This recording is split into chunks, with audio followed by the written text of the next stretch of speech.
What is up, everybody? Welcome back to the We Run on Coffee podcast. I am your co-host, Arika. And I'm Marissa.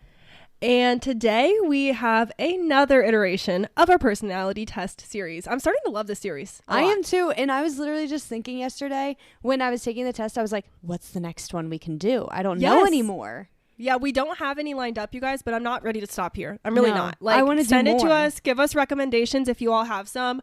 I actually, on the website that we just took this on, if you click like the little menu button on the top left, it shows all personality tests that they have. And I see some new ones I've not heard of. So maybe we can dive into that and see. Oh, so fun. So that'd be fun. It's honestly, it's just like an adult version of quizzes, which I love. So we yeah, love that's what we're going to do today. Yes, we're obsessed with quizzes. We're going to talk about the Big Five personality test, also known as Ocean test or Ocean model. And just like the ones in the past, if you're new here, we've done the Enneagram test and the Myers-Briggs personality test. I think that's it, right? Just I think so. Yeah, we've only done two. This will be the third. Okay, and so each time that we do this, we kind of introduce the test, tell you all a little bit about the backstory, the science, whatever backs up the test and what it is. Then Marissa and I both take the test, and then we kind of share our results and what they mean. And at the end, we do some ratings, which I really love. So we rate on how easy it was to take the test or user-friendly, the length of time it took to take the test, and then if we agree with our results and feel like we identify with it or not. So that's the breakdown, just to give you guys an overview. But before we do any of that, we're going to do our normal little catch-up. Well, we're looking forward to. And yeah, so I guess first, before we get too carried away, what are you drinking in this episode? I just have water. I have both my waters, like my two different kinds, my sparkling and my still. That makes me sound really bougie. But I just have my ice water and then my sparkling water, my mango orange Spindrift, which I do not like, by the way. No. You hate it? It's my least, I kind of hate it. But it was that or Strawberry Waterloo, which I also hate. And we're like out of sparkling waters. So I was just picking the less of the two. Yeah. The less bad. But anyways, what are you looking forward to? I can't wait. So the first one is that today, Kyle and I have been married for 6 months. No way! I was not expecting that at all. Isn't that so fun? That's crazy. I was going to say it before we started recording, and I was like, no I want to surprise her. I love that. Wait, that's so cute. So tonight, to celebrate, well, I guess not to celebrate. This is kind of something that happens, but we're going to a last-minute concert for Connor Price, and he is touring with Nick D, which you know that I love him. Oh, I didn't know it was Nick D. Yeah, well, they've been at the concerts together, and I've seen like photos on their Instagrams of them like going together, so I guess that they're touring. And then also an artist called Graham. Do you know who that is? You've talked about that artist in your favorites, right? I don't know. That's the only way.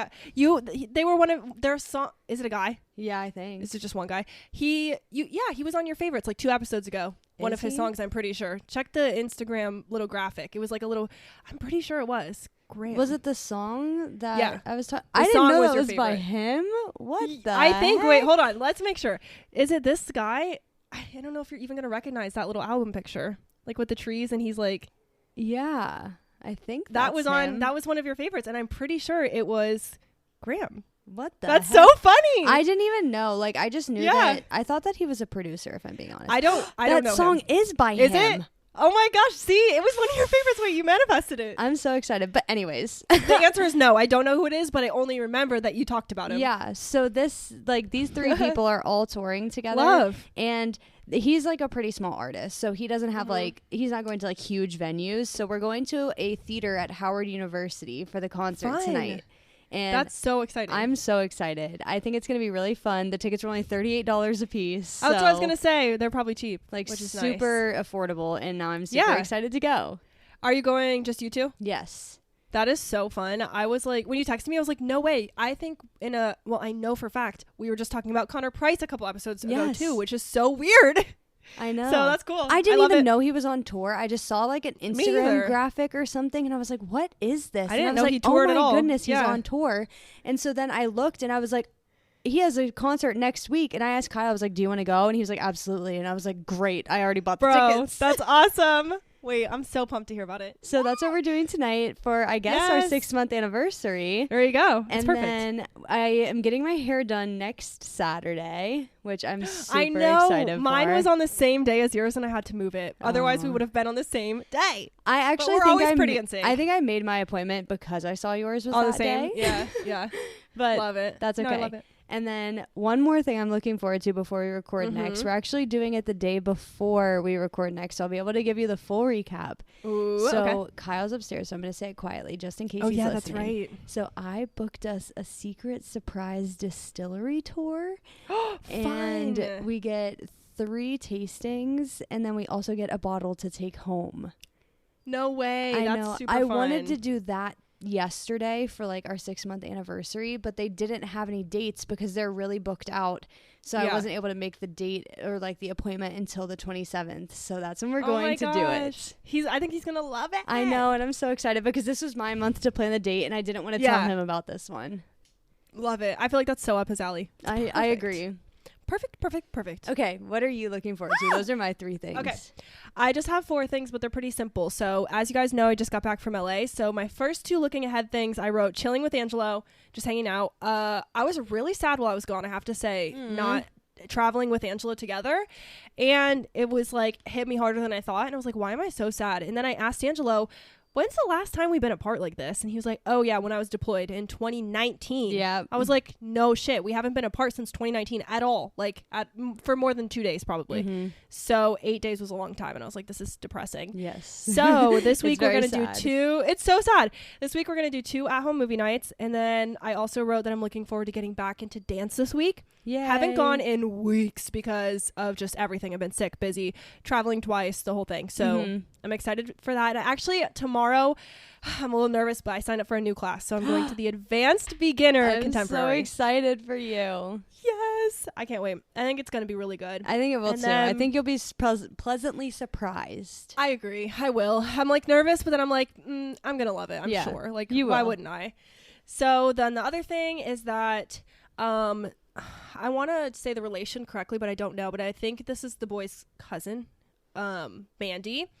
Mandy is pregnant. Mandy's having twins. And so Mandy's baby shower is coming up on Saturday. So I haven't even bought anything yet. That's but okay. I have that on Saturday. So I'm looking forward to that. But I was also like, oh my gosh, what do you get? Twin babies, girls? Like, I don't know. So I found these cute little like tutu outfits and they're the same, but you can get them in different colors. So I was like, I think I'm gonna get this because we're not super close with Mandy where I would like know what she wants. Not like with Natalie and Kate, and I was like, okay, perfect, I can do this easy. So I was like, what do you get someone that you're not super close with that's having 2 babies, not just 1 but 2? So that's this weekend and I'm looking forward to that. And that's why I had to move my hair appointment. That's sadly. okay. So my hair appointment is next Saturday. But before we talk to you guys again, Marissa and I will both have new hair. I know, and I'm so which is really excited. Fun. You can't tell because it looks black in like this frame, but mine is definitely all like it's washed out of a lot since I got it dark. Yeah. So I'm excited to like re-darken it. That's crazy because you're going into summer with getting dark hair. It feels weird. I know. She said that this should be the last time though, and then we should be good to go on like natural color. Won't have to worry anymore. That's good. It's so weird. That is so weird. I know, but anyways, okay, is that all the catch-ups? I think so. I just have all the the catch-up. Mine are like big things, but I know. I know, and mine are opposite because I'm like, okay, let's relax. Let's chill a little because I've been. Yes, me too. Anyways, I also felt so crazy recently, just like running around like bonkers bananas up the wall, like going hard. I'm like keep going. I'm like I can't prep for the next thing because I'm already doing something or I'm behind on something and I'm like ugh. Yes, we need to take like a month off. Not where I love to be, which isn't gonna happen because next month I'm going to Georgia for a wedding and then and all the things. I'm excited though because that's gonna be so nice. I know, and we booked our hotel and it's like right on the beach. And I'm so excited. That's so fun. Are you guys driving? Yeah, or flying. Unfortunately, how far is it? 8.5 hours. Okay. I mean, yeah, that's pretty bad. I'm like thinking about my longest road trips, and that's pushing it. Like 8 hours is pushing it on whether or not we're gonna drive or fly. We've done 12 for us. Yeah, we've done 12. Alabama, Boston, those were like super super long for us. Just depends on like the situation, you know. Well, when we did our road trip in like 2020 or 2021, we went the farthest we like drove in a stretch was like 10 hours, but. Yeah, it was still nice. Wild. Yeah, I know, crazy. Wow. I can't wait. Anyways, I hope you guys are all ready for summer and getting geared up. I hope you all enjoyed our last episode talking about the summer bucket list. Yes. And I enjoyed today, like I said, I did too. And it just got me hype. Yes. So yeah, I hope you guys are enjoying this May weather that it's going to bring. But yeah, we're going to talk about personality tests today. I'm very excited. I was telling Marissa, I didn't really read my results. I just kind of did it. And then I tucked it away. I think because I was in LA and I was doing other stuff. So I'm intrigued to see if I relate to mine or not. I don't know yet. Yeah, I made Kyle take it with me yesterday when I did it. Oh, love. And that kind of helped me relate it because he would say his and I'd be like, okay, yeah, we are different in those ways, or oh yeah, we're similar in those ways. That's helpful. And I think that it was helpful with helping me understand my own results. I like how you keep having Kyle take them. I need to do this for Angelo. I want to know what's happening in his brain. I know. That's so good. Literally nothing. I remember me and Angela had a conversation with Kyle, and he told us he doesn't really have an inner monologue or whatever. Yeah, he just doesn't think anything. And I was like, how do you think of I was like, doesn't stuff just run through your brain all the time? He's like, no, literally nothing. I'm like, what? That's insane to me. I don't know. It makes He's so sense for his personality to me though. I can see that, but that gives me anxiety. I'm like, what? He's just so peaceful, and I'm just so it's frantic crazy. all the time. Me too. Me too. It's okay. It's crazy. But anyways, okay, so let's dive in. I'm going to introduce the test, and then we're going to just talk about the 5 types. As always, I'm going to disclaim this. Literally every time we do this, there's always more information to be had. So if you all want more, definitely do your own research. Marissa and I cannot say every single word on the webpage because it would take forever. It would. And this one, I feel like there's so much. This one has a billion times more than the Enneagram, and that one was an hour and a half long episode. And even the results, I was like, we can't even read all our results, I don't think. I think we need to read the top of each section because it was just I was shocked. I did not expect it. It gives you the analysis that you need, I guess. Yeah, it does.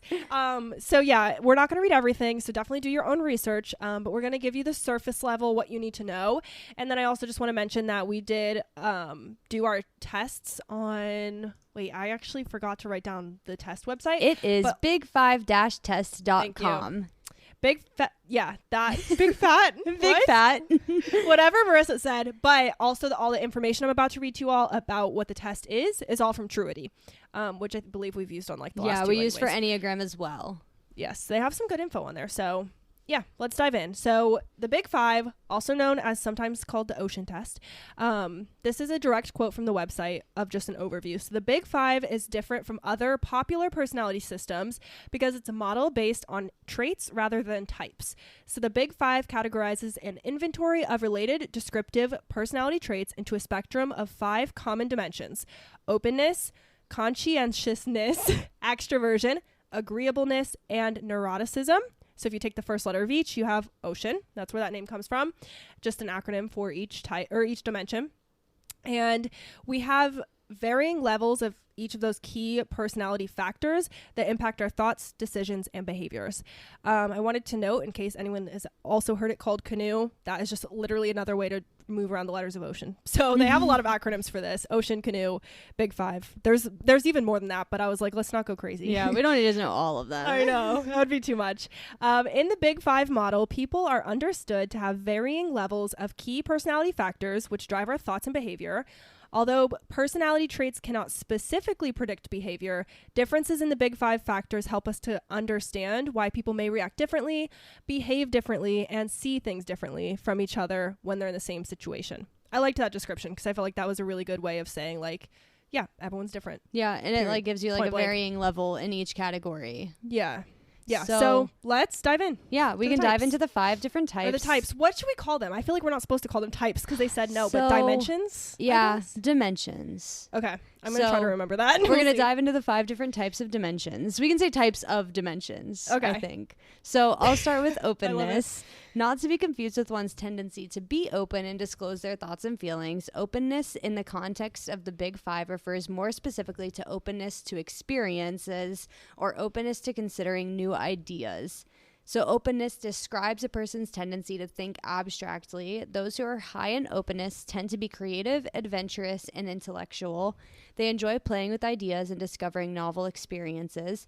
Those who are low in openness tend to be practical, traditional, and focused on the concrete. They tend to avoid the unknown and follow traditional ways. In the brain, openness seems to be related to the degree in which a certain brain regions are connected, and those high in openness seem to have more connections between disparate, how do you say that? Disparate? I don't know. That's disparate a good question. I'm brain not sure, regions, which may explain why they are more likely to see connections where others do not. So basically, it's talking about your openness to not learning something new, but experiencing something new. Yeah. Yeah. I like that description. And I will say that what I liked about Truity is that they gave us what it means. So like, if someone's high in openness, they look like this. If they're low in openness, they look like this. And this is what it means in your brain. Yes. They did that for every dimension, which is really helpful. So I loved to see that. But yeah, I'm going to talk about conscientiousness, which is the second one. Of course, I gave myself this one that I cannot pronounce very well. Okay. But I put these, by the way, you all, I put them in ocean order so that you can keep track of it easily in your brain. Mm-hmm. But moving to C, conscientiousness describes a person's level of goal orientation and persistence. Those who are high in conscientiousness are organized and determined and are able to forego immediate gratification for the sake of long-term achievement. Those who are low in this trait are impulsive and easily sidetracked. In the brain, conscientiousness is associated with frontal lobe activity. The frontal lobe can be thought of as the executive brain, moderating and regulating the more animal and instinctual impulses from other areas of the brain. So people who are high in conscientiousness are more likely to use this brain region to control their impulses and keep themselves on track. I think that you can think of this more as like type A versus type B people. So type A would be pretty conscientious, and then type B people would just be a little bit lower in the conscientiousness rating. Yeah, that makes sense. So the next one is extraversion. Extraversion describes a person's inclination to seek stimulation from the outside world, especially in the form of attention from other people. Extroverts engage actively with others to earn friendship, admiration, power, status, excitement, and romance. Introverts, on the other hand, conserve their energy and do not work as hard to earn these social rewards. In the brain, extraversion seems to be related to dopamine activity. Dopamine can be thought of as the reward neurotransmitter and is the main chemical associated with our instinct to pursue a goal. Extroverts tend to have more dopamine activity, indicating that they are more responsible to the potential for a reward, and introverts have less dopamine activity and so are less likely to put themselves out to chase down those rewards. That is really interesting because I feel like introvert versus extrovert is on almost every test that we talk about. Like some sort of the results relate back to introvert versus extrovert, but they never give us the in the brain section, which I really liked. So I knew it had something to do with dopamine, but I didn't know like what. Put it together. Yeah. That's really, really interesting. Okay. Moving on to agreeableness. Agreeableness describes the extent to which a person prioritizes the needs of others over their own needs. People who are high in agreeableness experience a great deal of empathy and tend to get pleasure out of serving and taking care of others. People who are lower in agreeableness tend to experience less empathy and put their own concerns ahead of others. So in the brain, high agreeableness has been associated with increased activity in the superior temporal gyrus? Thank you. I'm like, I don't know. I'm like, I need Kyle to help me with my medical terms. A region that is responsible for language processing and the recognition of emotions in others. So I think that this really just has something to do with like empathy, and like your whether or not you're an empath, altruism basically. That we've talked about in the past. Really, these tests all have so much in common. They do. So lastly, we have neuroticism, and neuroticism describes a person's tendency to respond to stressors with negative emotions, including fear, sadness, anxiety, guilt, and shame. This trait can be thought of as an alarm system. People experience negative emotions as a sign that something is wrong in the world. Fear is a response to danger, guilt a response to having done something wrong. However, not everyone has the same reaction to a given situation. High neuroticism scorers are more likely to react to a situation with strong negative emotions. Low neuroticism scorers are more likely to brush off their misfortune and move on. In the brain, neuroticism appears to relate to the interconnection of several regions, including regions involved in the processing of negative stimuli, such as angry faces or aggressive dogs, and dealing with the negative emotions. One study found an association between high neuroticism and altered serotonin processing in the brain. Interesting. They really had to bring aggressive dogs into it. I'm yeah, like, wait, hold on. The dogs can't take the test. Let's leave them out of it. I was just like, that just kind of threw me off for a second. Okay. But no, that is really interesting. I'm kind of intrigued to see the results now that we've talked about all the things. I feel like I already know them better, even though I pre-read it. Yeah. This helped a lot. I agree. So those were the 5 dimensions of the ocean or Big 5 test. So now we're going to talk about our results. I'm glad we're 20 minutes in because we're probably going to ramble about this. But this test gives you your percentages of each dimension on the Big 5 or ocean. And then it breaks each of those dimensions down into even smaller like specificities, if that's how you pronounce that word. Yes. I wrote it. I literally wrote that. I made that up. And then I'm like, wait, I don't even know how to pronounce anything. So yeah. First, I think let's just both talk about our Big 5 and what percentages we got. Do you want to start off? I think maybe before we do that, we could say what kind of categories are in each of the Big 5. We don't have to share our numbers in those just because it will end up being a lot of like number soup. I figured we could just take our top one. Yeah, but I can kind of get there. But yeah, go ahead. I can kind of run through, and I'll start with like in order of ocean. So under the openness to experience, they have imagination, artistic interests, emotionality, adventurousness, intellect, and liberalism. And then I'm trying to find C now. I know the order. It's not in order on the website, so that is a little bit unfortunate. Oh no, I can't find C. Okay, conscientiousness. They have self-efficacy, orderliness, dutifulness, achievement striving, self-discipline, and cautiousness. And then E, they have... Oh no, I've lost it. Extraversion, which they have categories of friendliness, gregariousness, assertiveness, activity level, excitement seeking, and cheerfulness. And then A, they have agreeableness, which is broken up into trust, morality, altruism, cooperation, modesty, and sympathy. And then lastly, they have the neuroticism, which is broken up into anxiety, anger, depression, self-consciousness, immoderation, and vulnerability.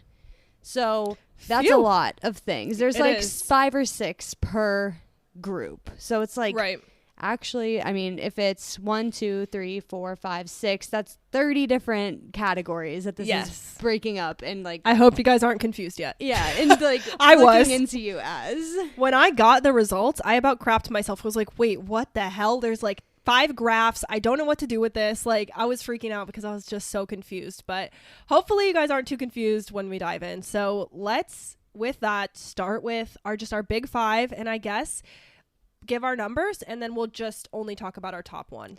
Do you want to do it in the order that it is on the website so we can kind of just scroll down as we go? I'm not on the website, but that's fine because I just copy and pasted, so I'm sure it'll be in the same order. Okay. Do you want to go first or me go first? Yeah, you have anxiety first. Wait, no, I think you should go first. You go first because I have it all out of order, but I'll follow your lead. So neuroticism is first on mine, so I'll just do like the little What are these? What are these numbers mean? Do you know? Like, no. Okay. Because I'm like, I don't even know what the numbers mean, but on each of the 5 dimensions, it gives you a number of how much of it. I don't know what it means because it goes up to 120. So it's a number out of 120 that it scores you high, low, or neutral on. Okay. Yeah. So neuroticism refers to the tendency to experience negative feelings. That's just like the quick synopsis. And I got a 74, which is high. My neuroticism is 68, which is a low score, actually. Okay. So I must be just under the threshold of between us. So yeah, 68, and it's low. Okay. So next we have extraversion, and I have a score of 91, which is high. I have a score of 93, which is high. We're so these are going to be the same again. No, because I also feel like this is so funny. We read the description, and extraversion literally means are you extroverted or are you introverted? Yeah. And we got both introverted on the last one. Yeah, that's actually so weird. That this one did it more as if you were like, I don't know, like if you were like outgoing more rather than like getting your energy from other people. Mm-hmm. That's so true.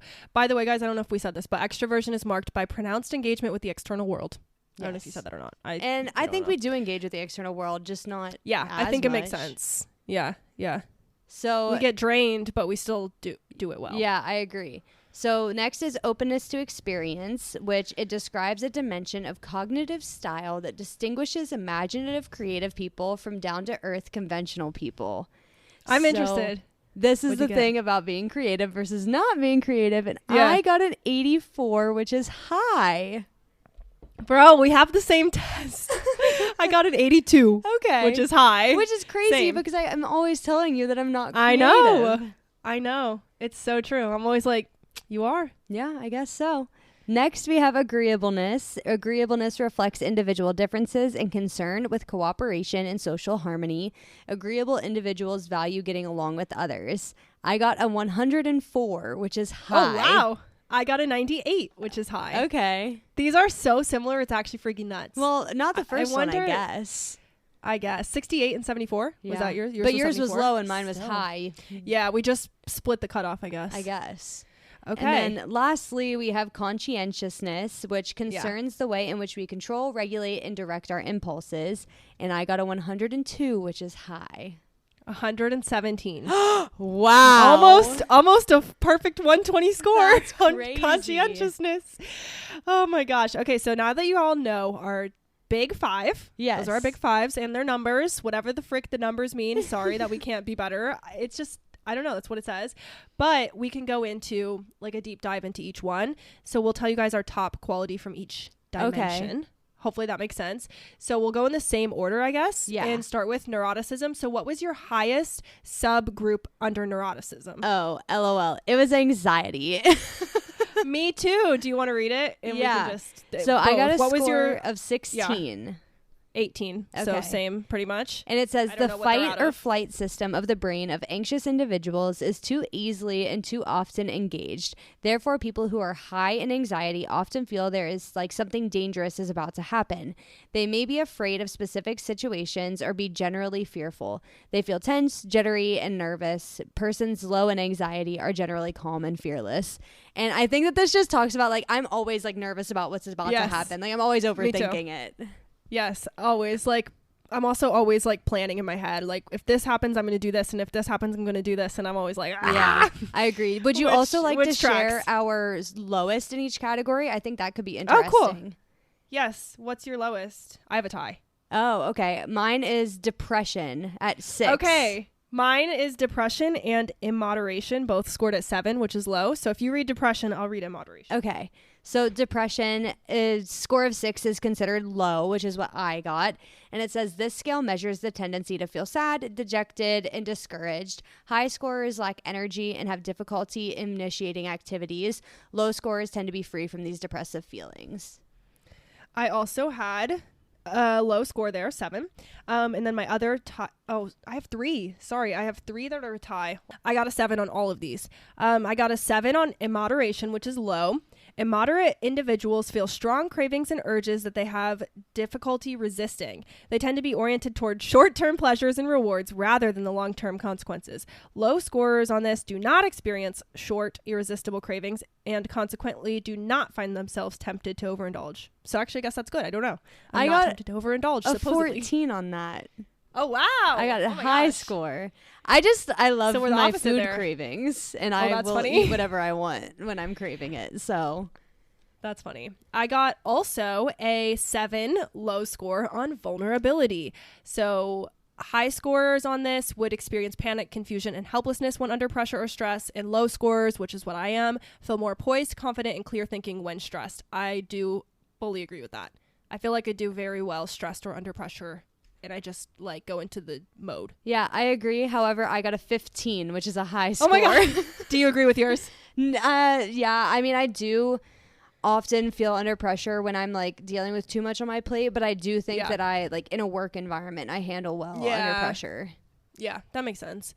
So yeah, I had 3 of the lowest. So I guess we almost read all of them at that point. Yeah, but that's okay. But whatever. They probably won't all be tied on all of them. Nah. Okay, moving to extroversion. Under the extroversion dimension, my highest categories are tied. I have 2 highest in this one. Me as too. Well. Assertiveness and activity level. I got assertiveness and cheerfulness. All right, go ahead and give us yours. Okay, so assertiveness. High scorers of assertiveness tend to speak out, take charge, and direct activities in front of others. They tend to be the leaders in the group. And low scorers tend to not talk much and let others take control of the activities of the group. I'm not surprised that we're the leaders of the group. Nope. Because that definitely shows. What number did you get? Oh, 20. I got a 19. Yes. Are these? I feel like these might be out of 20. I think so. I don't really know. Yeah, 20 high. Okay. And that tracks. You got all the way. Uh-huh. Okay, so then next I had cheerfulness. And cheerfulness, I also got a 19. The scale measures 19. Positive moods and feelings, not negative emotions, which are a part of the neuroticism domain. Persons who score high in this scale typically experience a range of positive feelings, including happiness, enthusiasm, optimism, and joy. Low scorers are not as prone to such high energetic spirits. Again, agree. I can see this for us. And I also got 19 on that. Okay. And then you said your next one was activity level? Yes, activity level and assertiveness I both got 20 on, which I think might be the highest. I don't know. But for activity level, active individuals lead fast-paced, busy lives, which is kind of insane to talk about because you guys already know. They move about quickly, energetically, and vigorously, and they are involved in many activities. People who score low on this scale follow a slower, more leisurely, relaxed pace. This is not fucking surprising at all. So you got a 20 on that one? Yeah, this is everything I've been talking about for the past years. Like, oh my God, I need to stop doing stuff, but I can't. Yeah. Apparently it's in who I am. I got a 16, which is still a high score, but not nearly as high as you. 20, baby. Okay, and then what was your lowest scoring one? Oh, wait, I already forgot. Okay, my lowest was... how do you say that? Gregariousness. Me as well. I got a 5 on it. Oh, I got a 9. Okay. So gregarious people find the company of others pleasantly stimulating and rewarding. They enjoy the excitement of crowds, and low scorers tend to feel overwhelmed by them and therefore actively avoid large crowds. They do not necessarily dislike being with people sometimes, but their need for privacy and time to themselves is much greater than for individuals who score high on this scale. Period. I highly, highly agree. Highly agree. Same. And I'm so sorry, you guys, if this is boring because we just always get the same highest and lowest. We're really trying. We're the same.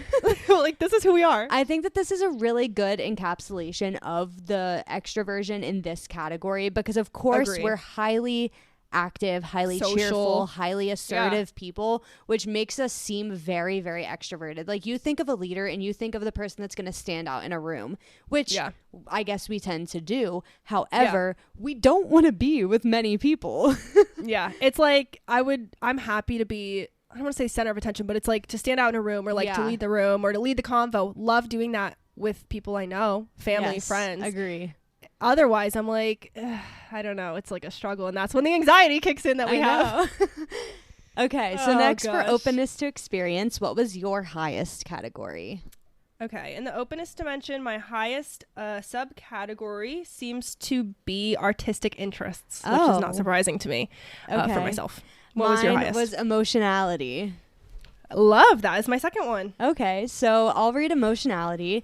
Persons high on emotionality tend to have a good access and awareness of their own feelings. Low scorers are less aware of their feelings and tend to not express their emotions openly. How do you agree with your emotionality being high? I agree. I think that I do have good access to like naming my emotions and aware of when I'm feeling them. But I do think I have a hard time expressing them openly. And that's just because like I like to think through them first on my own, and then I'll talk to somebody else about it. I fully agree. I'm the same way. And even then I'm like, I'll talk to Angelo, but other people I'm like, I don't really go beyond. What do you have for the number in that? 16. Okay. I had a 17 on emotionality. That was my second. My highest is artistic interests, 18, which is high. High scorers on the scale love beauty, both in art and nature. They become easily involved and absorbed in artistic and natural events. They are not necessarily artistically trained nor talented, although they might be, or many will be. The defining features of this scale are interest in and appreciation of natural and artificial beauty. Low scorers lack aesthetic sensitivity and interest in the arts, which I thought was funny. Yeah, I got a 12, which is neutral. It's not low, but it's neither. It's like indifferent. Yeah, basically. It's like I can see the beauty in art, and I can see like I don't know. I can be intrigued by it, but you're not. Yeah. That's fine. Mine did not surprise me. I'm very an artistic person. I think most people agree. Yeah, that was my lowest, as well as being tied with adventurousness, which I very disagree with. Because my adventurousness was high. My adventurous score was 12, and it says high scores on adventurousness are eager to try new activities, travel to foreign lands, and experience different things. They find familiarity and routine boring and will take a new route home just because it's different. Low scores tend to feel uncomfortable with change and prefer familiar routines. And I scored 12, which is neutral. And I think that neutral. You were close because I got 14 and that's high. Okay. So you had to be right there. Yeah. And I think it does make sense. Like, I do like to try new activities, and I do like to travel to new places and experience different things, but I'm not going to take a new route home just because it's different. And I do like routine. I like having a daily routine, but I don't want to like only do that, you know? So your lowest were adventurousness and artistic, but they were still neutral. Yes. Okay. My lowest is low. Mine is an 8. And this is actually kind of depressing, but my lowest is intellect. Okay, that was one of my second highest. That's so funny. This is the one we're the most different. This is our biggest difference so far. What section is this? Openness to experience? Yes. Yeah, we have really different ones. So intellect and artistic interests are the two most important central aspects of openness to experience. Well, that's weird because one was my highest and one was my lowest. That's interesting. Yeah, high scorers on intellect love to play with ideas. They're open-minded to new and unusual ideas and like to debate intellectual issues.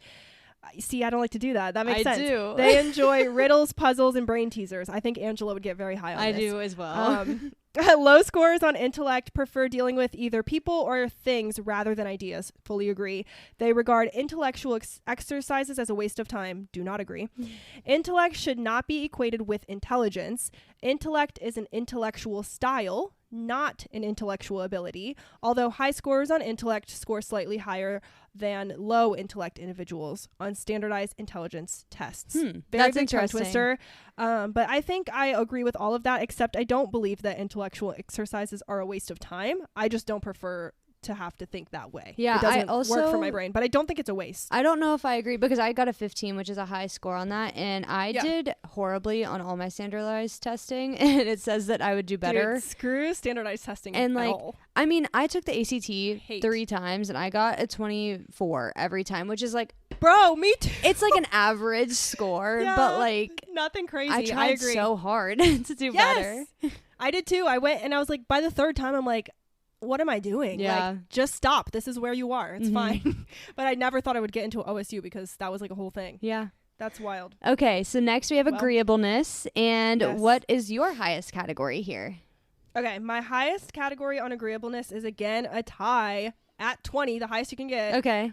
For morality and cooperation. Okay. I got a 20 on cooperation and then I got a 19 on morality. So pretty close to you. Okay, you want to read one of them and I'll read the other. Yeah, I'll do cooperation since that was my highest. It says individuals who score high on the scale dislike confrontations. They are perfectly willing to compromise or to deny their own needs in order to get along with others. Those who score low on the scale are more likely to intimidate others to get their way. I'm not going to intimidate anybody, but I will have confrontation if needed. And I'm actually shocked that I got a 20 now that you say that, because I feel the same exact way. I'm not going to like just let people walk all over they want. Yes, because I'm like, we will so stand up for ourselves, but we'll do it in a way that's like, I don't know, like doing it in like a teaching way. It's like, okay, what if we Marissa and I feel like both would be like, oh, I don't know if that's the best way to approach it. What if we tried this? Yeah. Like we try to I don't know, navigate a situation to not be mean and be like, that's dumb. You offer we're not ever going to say that. You offer a offer new solution. way. Yeah. So I don't know if I agree with that. I can't believe we got 20s. I know. You can go ahead and read morality then, which I feel like this one's pretty open and like understandable, but we can still read it. Morality is my highest at 20 as well. And you said 19, I think. Yes. High scorers on this scale see no need for pretense or manipulation when dealing with others and are therefore candid, frank, and sincere. Low scorers believe that a certain amount of deception in social relationships is necessary. People find it relatively easy to relate to the straightforward high scorers on this scale. They generally find it more difficult to relate to the unstraightforward low scorers on this scale. These are a tongue twister, man. Yeah, sometimes. It should be made clear that low scorers are not unprincipled or immoral. They are simply more guarded and less willing to openly reveal the whole truth. I am. So that was really silly. Yeah, I'm a really open book, and I work in a field where you have to be so morally like obligated because you have to do things like, I don't know, you just have to tell the truth. You can't lie about anything. We both have a strong moral compass, and that I do agree with. I agree. What was your lowest one on this category? Okay. We're still on agreeableness. My lowest here is modesty. Me too. I got a 13. Oh, I got a 9, which is low. Are you neutral or low? I'm high. Oh, okay. I think 12 is the cutoff point for neutral. Okay, interesting. So I got high, and it says high scorers on this scale do not like to claim that they are better than other people. Apparently I do. In some cases, this attitude may derive from low self-confidence or self-esteem. Nonetheless, people with high self-esteem find immodesty unseemly. Those who are I cannot read. Those who are willing to describe themselves as superior tend to be seen as disagreeably arrogant by other people. So what does this say? High scorers on the scale do not like to claim that they are better than other people. So I don't like to say that I'm better than other people, but apparently you do. Yes. So in some cases, this people with high self-esteem find immodesty unseemly. These are very confusing for my brain right now. I know. I don't know why this one specifically doesn't make any sense, but I think that it's saying there we go. That you're modest and I'm less modest. I guess. I think it's the vibe. But okay. I did answer some of the questions where like you tend to see yourself as better than other people. I don't think that I'm naturally better than other people, but I think that in certain circumstances some people can be more talented than others, and I think that's how I answered the questions. That's actually interesting you bring that up, because I do remember those questions, and I think in some of them I did say yes, I do see myself as better than other people, and I'm not saying that's the right thing to think about yourself at all, but if I was being so raw and honest with myself, I was like, yeah, I think I do. And sometimes I think it's a problem that I think that way. But I do have that in my brain sometimes that I'm like, for example, with the morality of it, I'm like, oh, that person is not doing what I think is morally right. Mm-hmm. Therefore, I'm better than them, which is so not true. But I was trying to like be so honest in my answers. So that might be where this came from for sure. I think so, because I was thinking of it more in like a talented way, or like, I also can see like what you're talking about with the morality. Yeah. Like, I think I brought it to ethics. And if somebody like has a virtue that is so different than yours, then like of course you're gonna think that you're like your answer is better because you think that your virtue is better than theirs. Which is not fun to say out loud. I have to say, but I think it's true. I think it's something that everybody can relate to, and thinking like, I mean, everybody thinks that they're right, and like you're allowed to think that you're right, and you're allowed to have those like core beliefs, but at the same time, I think it's important to think about them and know that you're not really any better because you have a different set of core beliefs from somebody else. Totally agree. And that totally explains my answer though, or like why I got whatever and you got whatever. I think it makes sense and it tracks. And that's a good point of like, just because these are what I got on the test doesn't mean it's the person I want to be. It means it's where I'm at. Mm-hmm. And which is actually really interesting. You can always take these results and be like, I think you're saying that you kind of want to work on that. So you can always try and work on it over the next 12 months and then come back and take it and be like, oh, wow, maybe I am a little bit more quote unquote modest based on this test and the words maybe that we'll have to check in, you guys. Maybe we'll have to take these again next year. We could. We'll see. Okay, lastly, we have conscientiousness, and I have a tie for my highest in this category. Okay, I also do, but my tie is among 4 of them. And wow. let me tell you, okay, there's 6, subcategories of this dimension. I got a 20, a 20, a 20, a 20, a 19, and an 18. Wow. So I'm equal. I think I would call that equal across all of them. Yeah, I got a tie for highest in between dutifulness and achievement striving. But then I do have like 2 at 16, 1 at 17, and 1 at 15. So mine are all pretty high as well, but at least close. One of them is lower. Okay. Well, we have some time, so I'll just start with the first 2, and then we can alternate. Okay. I'll do first 2, you do the next 2, I'll do the next 2, and we'll just say what we have for each, since they're so high. I guess, was conscientiousness? Yeah, this was my highest category, so that tracks. This was my second to highest category? Okay. Yeah. So that makes sense. So we'll dive the deepest into this one, I guess. because it's really even. So self-efficacy, I'm going to start there. I got a 20, which is highest, I guess. Self-efficacy describes confidence in one's ability to accomplish things.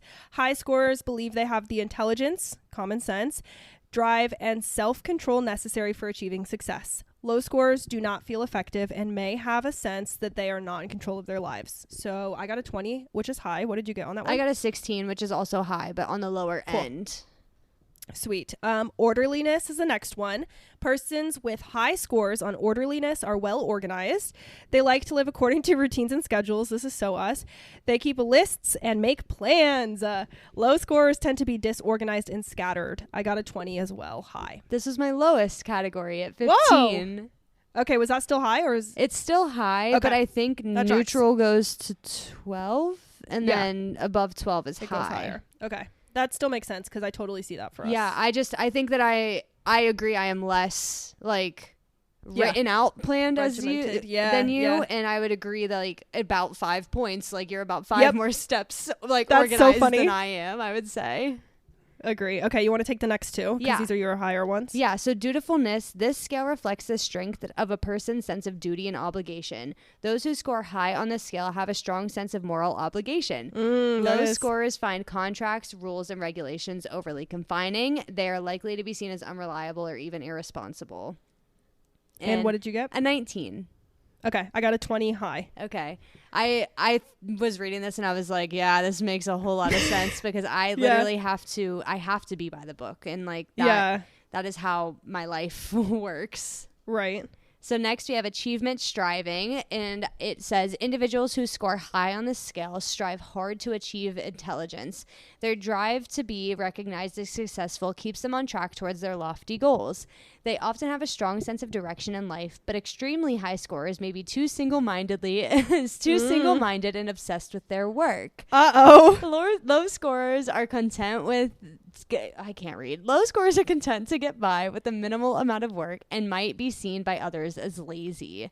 So I got a 19 on this one. So they told me that I'm a little bit too single-minded and obsessed. Me too. And I think I got a 20. I think that I can be. I think that I get really involved in a task and I have a hard time stepping away because when I was younger I was a big procrastinator and I really wanted to change that as I grew older, especially in my last couple of years of college and like moving into like the real world, and I took that to like the nth degree, and now I'm like I have to get everything done before I'm allowed to have fun. And I was literally laying in bed freaking out about this yesterday because I felt like I was like being lazy for laying in bed extra long in the morning when I should have gotten up and gotten my day started. I do that too sometimes. I got a really high score as well, and it tracks. I don't really have a lot of comments, but it makes sense. Last two categories here. So keeping in mind, everybody, we're still on conscientiousness. Yes. There's 6 subcategories. There's so many, but the next subcategory is self-discipline. Self-discipline, what many people will call willpower, refers to the ability to persist at difficult or unpleasant tasks until they're completed. People who possess high self-discipline are able to overcome reluctance to begin tasks and stay on track despite distractions. Those with low self-discipline procrastinate, show poor follow-through, often failing to complete tasks, even though they very much want to complete them. So I got a 19. I got a 16, which I think shows, because I said that I used to be a big procrastinator, but I'm getting better at it now. So it kind of shows my growth in that because I'm on the lower end of high. I think I'd like to be on the lower end of high. Just reading that, I'm like, yeah, honestly, it would be a little nice to like not be so crazy about it sometimes. Yeah, it is nice to know that I can sit down and complete a task without getting distracted, but at the same time it's okay to be distracted and take a little bit longer to finish something. Exactly. That's the part I want. I'm like, I need to get a little more of that. Like, you don't have to. Like, just chill out. You can take a breath and you can leave it for an hour and you can come back. But I did it. Everything will die. Everyone will die. It will explode. Like, it's horrible. And that's the anxiety coming back. Yep. It all circles back to the first one. Okay. The last little subdimension here of conscientiousness is cautiousness. Cautiousness describes the disposition to thinking through possibilities before acting on them. High scorers on the cautiousness scale take their time when making decisions. Low scorers often say or do first thing that comes to mind without deliberating the alternatives and the probable consequences of the alternatives. I got an 18. I got a 17. I think that makes a lot of sense with the anxiety thing. It's just like really thinking it through before you make a decision and understanding what the impact's going to be. Yeah, I completely agree. This was like, there wasn't one piece of this that I'm like, that's not me. Yeah. Like everything was pretty spot on for me. I agree. And I think it has to be because there's 30 points that it's like critiquing you on. It's so true. But also I feel like I don't know. I'd be interested. It's so hard when you and I get the same results or like pretty similar because it's like, do other people get like 20s across the board on, one dimension? It's just, I don't know. I don't know what the norm would be for a test like this. Or the took average. It and he didn't. So he didn't have it like that. I think that we're just crazy over the top people. Yeah. That's so funny.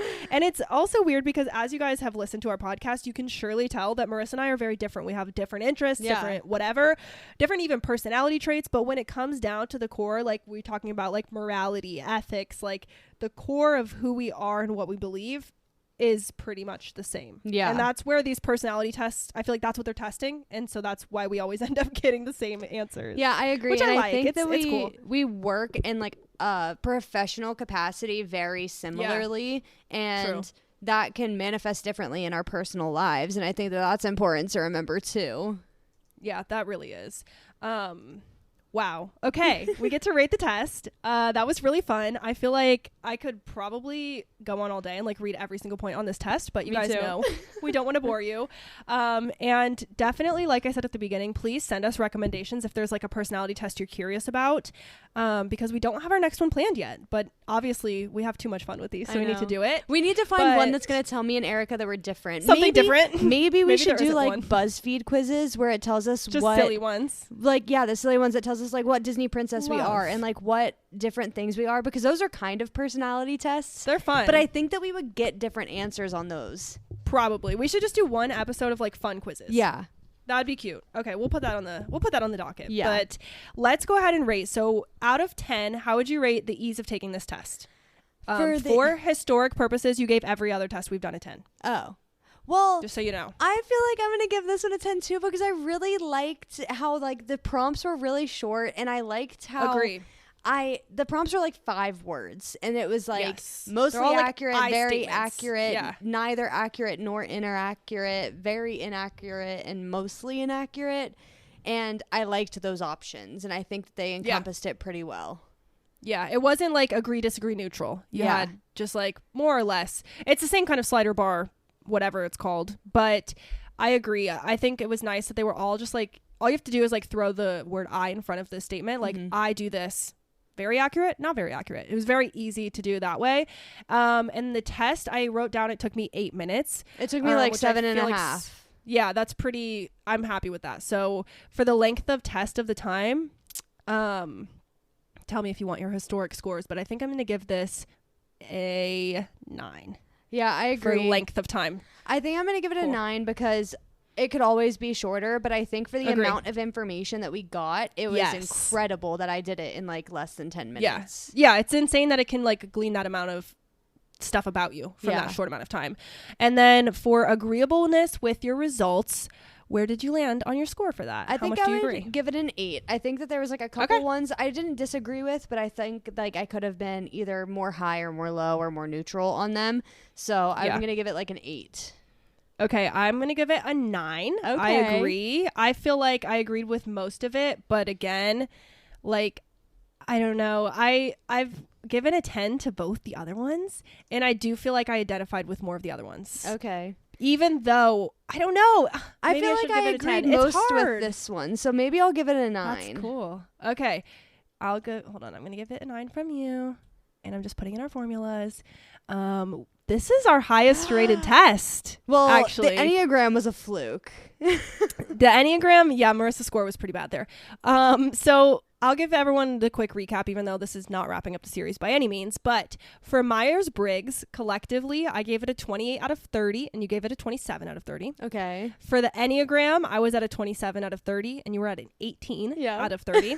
And then Big Five, we are both equally at 28 out of 30. Okay. So there you have it. That is our little synopsis of the Big Five or Ocean test.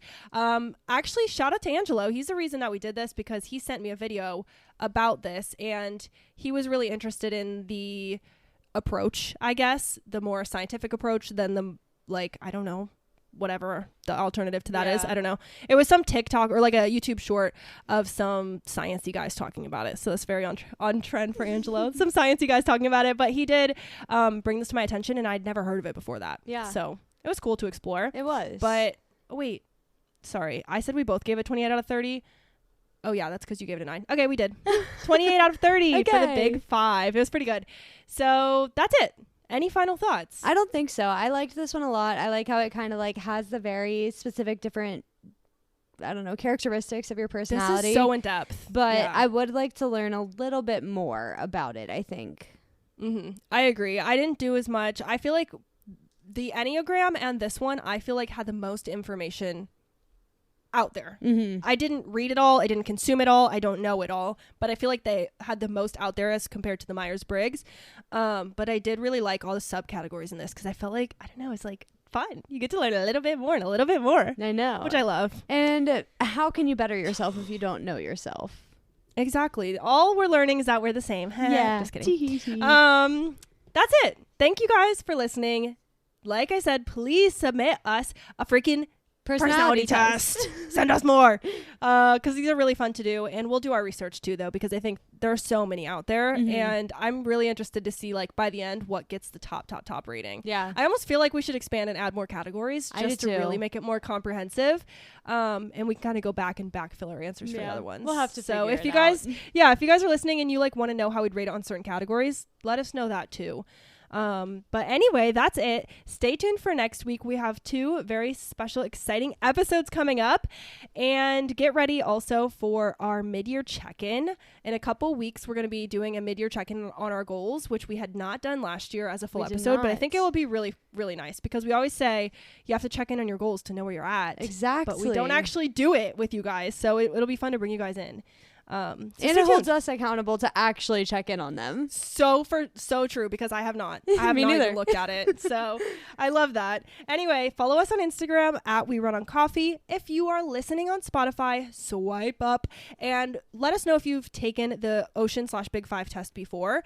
And then on Instagram as well, I'll probably put a question box. You guys can let us know what your highest dimension is. That's what I want to know. Tell us your top dimension. Yeah. So yeah. If you would like to email us, you can do that too. That is werunoncoffeepodcast@gmail.com. Ask us for advice, or if you're the asshole. We haven't done one of those in a minute. I know. We need listener submissions. Like that. We do. We need listener submissions. So email us. We can keep it anonymous. We can say your name, whatever you want. But I will ask for advice on Instagram as well, because last time we got a few, and that was fun. So Agreed. We love you guys. Thank you for listening. And with that, I'm Arika. And I'm Marissa. And we run on coffee. Bye. Bye.